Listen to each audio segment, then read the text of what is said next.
Pílulas de Plenitude.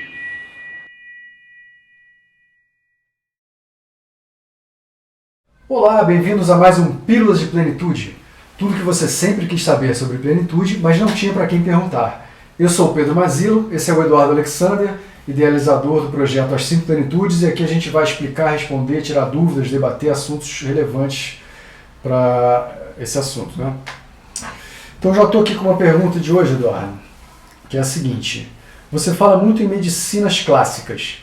Que medicinas são essas e o que elas têm a ver com terapias integrativas? Nossa, pergunta bacana, né? Essa pergunta dá pano para manga. Né? Essa pergunta ela tem muito a ver com a pesquisa, né, que foi feita na Universidade do Estado do Rio de Janeiro. Nasceu ali num grupo de pesquisa que se chama Racionalidades Médicas. Né? Então, uma das primeiras coisas seria importante a gente separar o que é uma racionalidade médica do que é uma terapia integrativa, uma prática integrativa de saúde. Né? Porque são muitas. Então eu vou contar uma historinha para vocês. Quando eu comecei a minha pesquisa nisso, foi no meu mestrado, uma das ideias era tentar organizar a quantidade de terapias integrativas que eram ofertadas no mercado. Assim, de onde veio tudo isso? Era a primeira pergunta. Trabalho árduo. E naquela época não tinha nem celular, né? Eu me lembro que isso foi antes daquele celular que parecia um tijolo, que, se eu não me engano, era da uma coisa assim que você podia jogar e matar uma pessoa. Mas, então, era tudo em jornalzinho. Então você tinha vários jornalzinhos e o objeto da pesquisa, ele começava nos jornais para saber o que estava circulando. Então eu tinha 2 anos de jornais coletados. Mas jornalzinho, tipo, você pegava em biblioteca, assim? Não, o jornalzinho era o meio de anunciar a prática integrativa de saúde. Né? Hoje você anuncia no Instagram, no YouTube, então é mais rápido e multiplica mais rápido do que naquela época. Né? Então tinha toda uma questão, assim, o que essas terapias estão fazendo na nossa sociedade, que é uma sociedade com progresso científico, que tem a melhor medicina, a mais evoluída da humanidade, por que esse fenômeno acontece? Era uma das perguntas que se passavam ali. Né? Então a primeira coisa foi, nossa, mas a gente está vendo aqui que tem reiki, apiterapia, ventosa terapia, auriculoterapia, e tinham cursinhos de cada uma dessas coisas. Então a primeira coisa é a gente separar a ideia de que existiram civilizações que criaram sistemas médicos, e a criação desse sistema médico levou pelo menos 500 anos e que perdurou durante mais de 2000 anos. Sim. Né?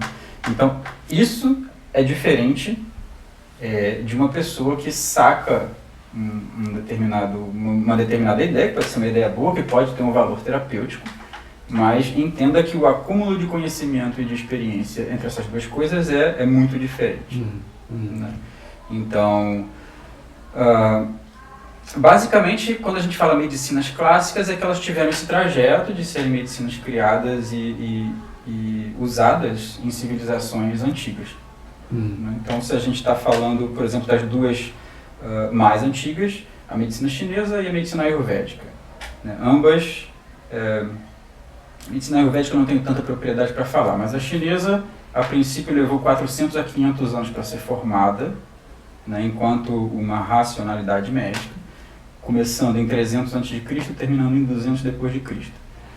E depois uma linha contínua de evolução até hoje, muito forte hoje, né, permanece.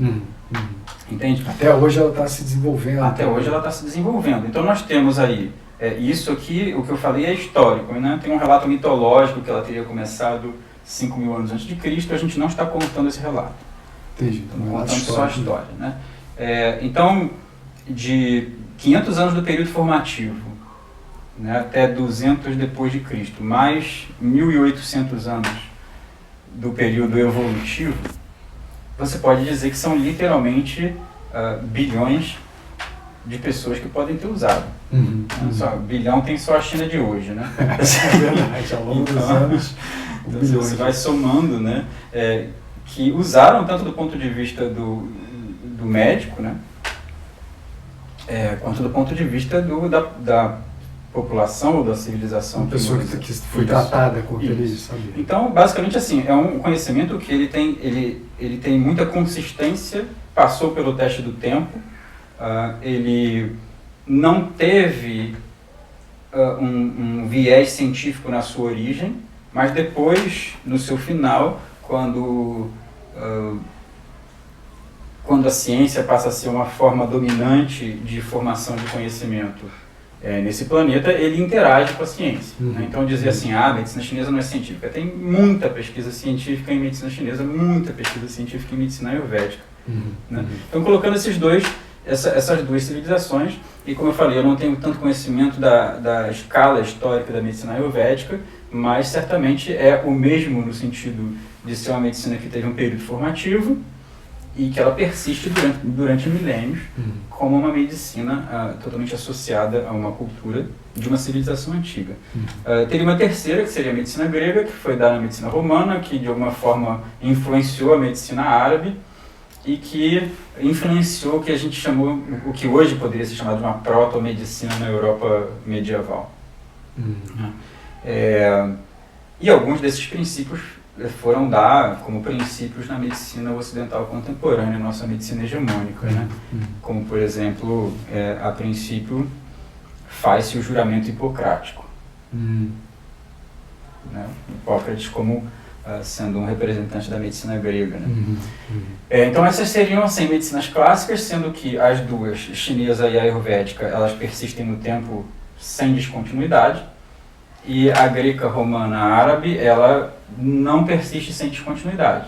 Né? Então, assim, a própria formação da nossa medicina ocidental contemporânea, ela é uma revolução em cima desse tipo de saber, né? A revolução científica tomando posse dessa história, e aí você tem a homeopatia, que é uma contra-revolução. Entendi. A homeopatia ela foi muito difundida, né, há umas décadas atrás. Foi, mas ela, historicamente, ela é muito mais jovem do que a chinesa e a ayurvédica, né? No sentido que ela é uma contra-revolução. Então, veja bem, você tem aqui um período histórico que eu tracei alguns elementos, né, que vêm da Grécia, Roma, os árabes, Europa, e aí você tem a Revolução Científica e o estabelecimento de uma medicina científica.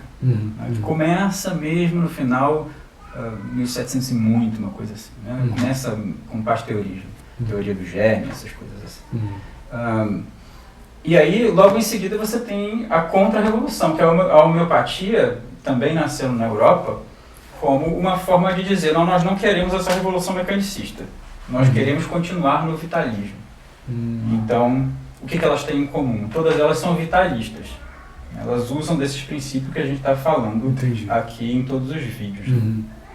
E a homeopatia então faz essa contra-revolução e ela abre uma divisão, um divisor de águas, que seria uma racionalidade médica que vem da mesma divisão e oposição da própria medicina ocidental contemporânea. Então ambas são as mais jovens. Tá? Mas todas elas têm a qualidade de serem racionalidades médicas.